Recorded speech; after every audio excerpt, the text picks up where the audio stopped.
Estamos en comunicación ni más ni menos que con Nicolás Kreplak, otro protagonista de la actualidad, el ministro de Salud de la provincia de Buenos Aires. Nicolás, muchísimas gracias como siempre. Nacho Girón por acá. Lo primero que quiero preguntar, porque creo que no ha dado muchas notas al respecto, es si nos vamos a terminar convirtiendo todos en robots o no, si me permitís el chascarrillo.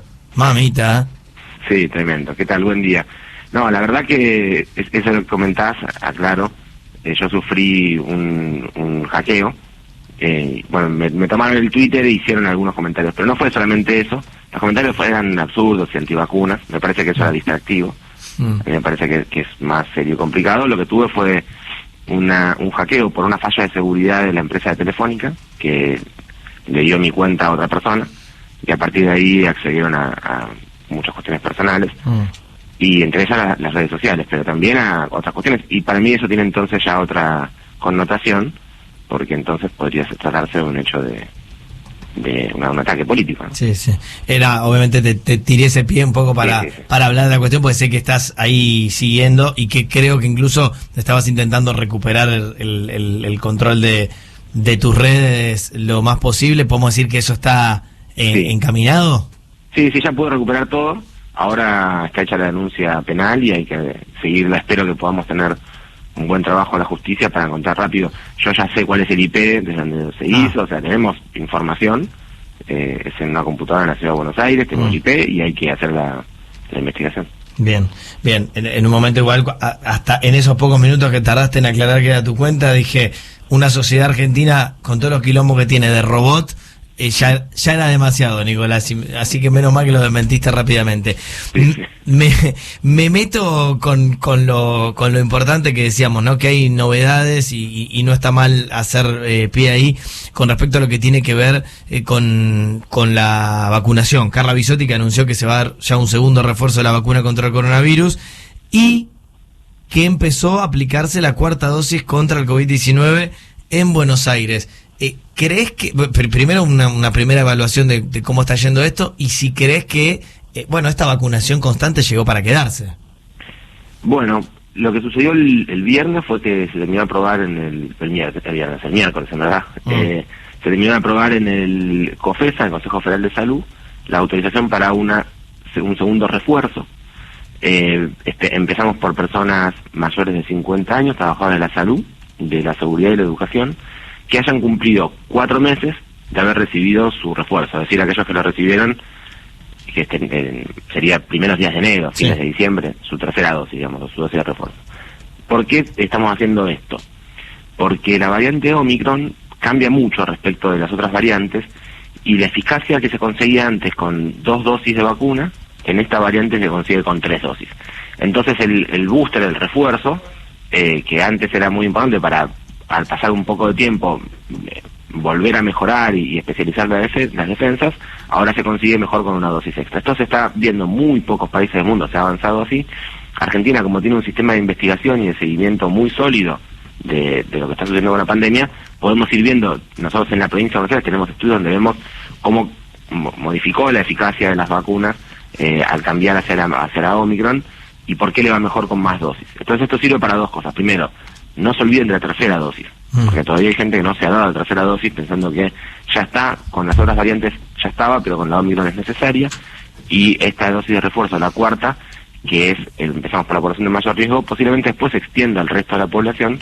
Acordémonos, es a partir de los 4 meses, en la provincia de Buenos Aires es libre, así que pueden ir a dársela a los vacunatorios. Bien, y la segunda parte de la pregunta tenía que ver con que si crees que esto va a ser algo permanente, es decir, cada X meses, no sé si 6 meses, un año, depende del lugar del mundo donde estemos, ya nos empecemos a dar regularmente una vacuna contra el COVID.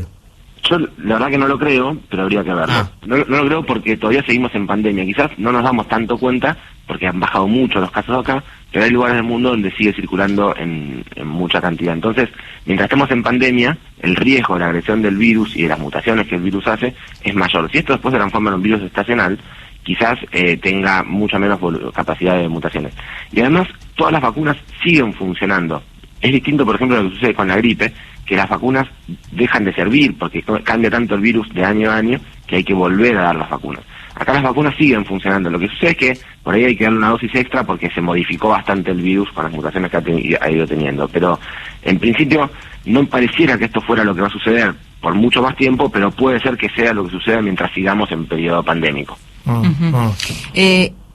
Soy Nurián, buen día, ¿cómo va? ¿Qué tal? Buen día. Con los chicos, porque los chicos llegaron en su mayoría a darse 2 dosis, los adolescentes 3 en algunos casos. ¿También se insiste sobre que tengan dadas las dosis de refuerzo también? En Argentina no está aprobada la dosis de refuerzo para los chicos menores, los que tienen de 3 a 11 años.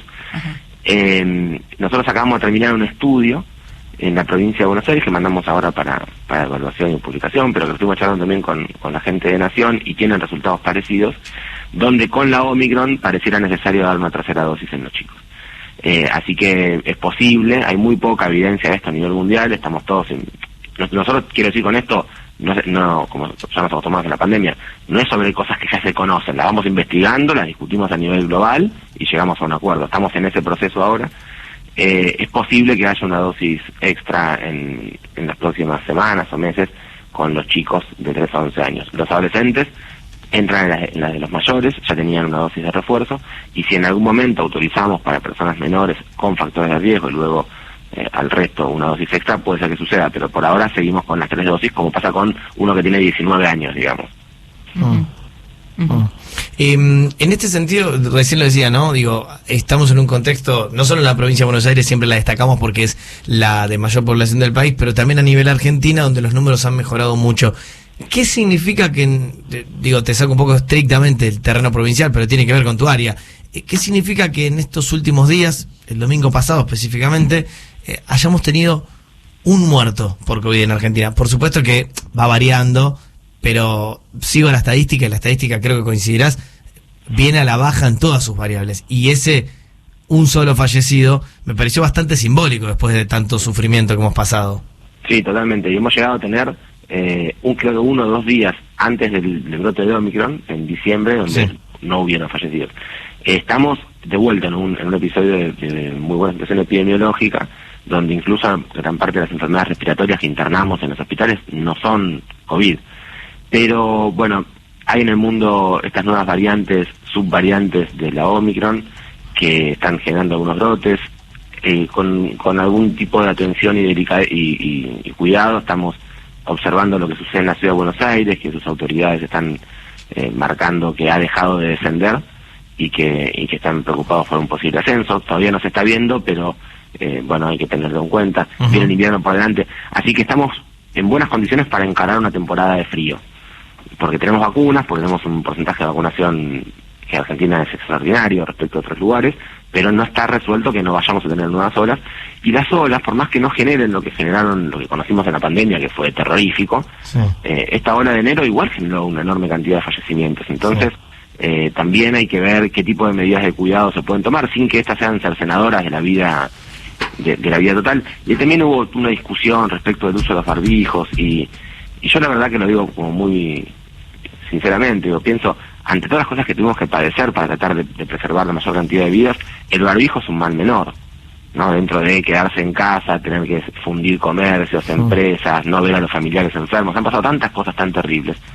que si quizás en algún momento haya que volver a pedir que la gente use el barbijo para reducir los contagios, es necesario que la sociedad acompañe, que no es una cuestión caprichosa, que tiene que ver con, incluso, insisto, en el mes de enero, a pesar de que tuvimos un verano espectacular, con muchísima actividad, tuvimos una gran cantidad de fallecidos por coronavirus debido a esta ola de Omicron, que fue gigantesca la ola, que no tuvo tanta gravedad por las vacunas, pero por la inmensidad de la ola, la cantidad de fallecidos fueron muy grandes.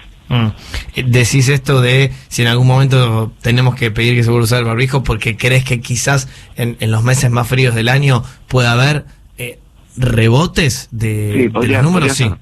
Podría ser, porque las condiciones de frío empeoran el riesgo de contagio, sobre todo si no estamos muy atentos a que hay que ventilar, y porque las variantes que aparecen en el mundo viajan y pueden llegar, digamos. Nosotros hemos detectado ya esta variante BA2, que es la que está en Asia más presente, la hemos detectado en el país, sin que por eso haya generado un brote todavía, con lo cual puede ser que no lo haga, no lo sabemos. Claro. Pero estamos vigilando continuamente, y si aparecieron una o dos variantes, sigue habiendo casos, puede haber variantes nuevas, así que hay que estar atentos. Lo que no podemos decir en la pandemia nunca es esto se terminó, y saber qué es lo que va a venir por delante, porque ya ha mostrado que nos sorprende mucho, y que incluso las peores hipótesis se han sobrepasado. Entonces lo que tenemos que hacer es ser cuidadosos, porque hay cosas muy serias en juego, ¿no? Lo que estás contando se da en un contexto en el que la provincia de Buenos Aires fue una de las primeras del país en liberar de alguna manera, en hacer optativo el uso de barbijo en algunos ámbitos específicos. La evaluación, o primerísima evaluación, porque esto, corregime, pero hace una semana aproximadamente, 10 días, que está aplicándose, ¿es positiva hasta aquí? Sí, por ahora seguimos bien en la tendencia de los casos. Se hizo en el momento justo, no se hizo mucho antes, porque hay una cuestión que por ahí la gente no está acostumbrada a pensar en epidemiología, pero no es lo mismo cuando uno tiene muchísimo riesgo de contagiarse porque hay mucho virus circulando, de cuando es con poco virus circulando. No es la misma medida. La medida tomada con poco riesgo hace que las probabilidades de que se genere un nuevo ascenso de los casos es menor que cuando hay mucho contagio. Eso sin duda aumenta o tiende a aumentar los casos. Entonces, por ahora venimos bien. Pero también una de las decisiones, de las razones por las cuales decidimos tomarlo, es porque si tuviéramos que volver para atrás porque las cosas empeoran, tenemos que poder explicarle que no es lo mismo cuando estaba todo bien que cuando empieza a empeorar, para que la gente también sepa que tiene que tomar medidas distintas. Bien. En medio de este contexto, le pregunto, porque, digo, corriéndome un poco del tema COVID puntual, es el primer año después de lo más fuerte de la pandemia. Digo, uno imagina que las acciones que se toman son en forma conjunta. La crisis que se vive dentro de la coalición de gobierno, ¿influye para tomar medidas? Digo, dentro de la coalición de gobierno, con la ciudad de Buenos Aires, entre ciudad, digo, y provincia, ¿influye para tener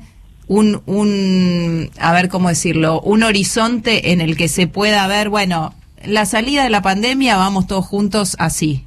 ¿Esto hace ruido? ¿La política hace ruido? La política hace ruido, sobre todo cuando opinan personas que no saben nada de salud, no se dedican a la salud, y opinan personalmente o atacando la gestión de salud de otros, digamos. Esto pasa y genera disturbios. ¿Por qué genera disturbios? No porque a mí me afecte personalmente o al equipo de salud afecte, sino porque la población se confunde. Cuando un intendente dice hagamos tal cosa y el gobierno, el Ministerio de Salud dice otra cosa distinta, lo hacen con intencionalidad política, pero lo que sucede es que la medida sanitaria se torna más inefectiva para la población. Entonces, en eso se generan problemas. Respecto de la articulación sanitaria, ¿qué hacemos nosotros, los ministros de salud, con la Nación, con las demás provincias, incluso con la Ciudad de Buenos Aires? Trabajamos todo el tiempo. Nosotros la semana pasada estuvimos un día entero en Rosario discutiendo cuáles son los problemas y la agenda post-pandemia, hacia dónde salimos hacia adelante con el sistema de salud, y participaban las provincias de la región centro en esa reunión, todo el día discutiendo con mucha sinceridad. Nosotros trabajamos mucho. Salud tiene la particularidad de que hay un bien tan claro y tan concreto, que es la salud del pueblo, que las discusiones políticas, si bien hay perspectivas desde donde se ven las cosas, se logran llegar a espacios de articulación. Además, el sistema de salud siempre tiene cruces, los trabajadores, nosotros todo el tiempo nos pasamos articulando con la jurisdicción, así que eso funciona bastante bien. Pero tiene menos grieta que hablar de la inflación, a eso creo que vas. Sí, menos grieta que eso, o las grietas son discutibles técnicamente, digamos, hay un ámbito donde se puede generar con respeto. Me preocupa cuando se utiliza la salud, más en un contexto de la pandemia, como una herramienta para agradar políticamente a un adversario. Eso me parece que está muy mal. Bien. Lo dice Nicolás Kreplak, el ministro de Salud de la provincia de Buenos Aires, que siempre tiene la amabilidad regularmente de ir actualizándonos qué sucede. Creo que también es nuestra responsabilidad contarlo y hacerlo a través de voces importantes. Como siempre decimos, será hasta la próxima y muchas gracias, Nicolás. Muchas gracias a ustedes, que tengan un buen fin de semana, felices Pascuas. Lo mismo, felices Pascuas. 9:55 de la mañana, 5 minutitos nos quedan, nosotros vamos a la última tanda y ya casi nos despedimos.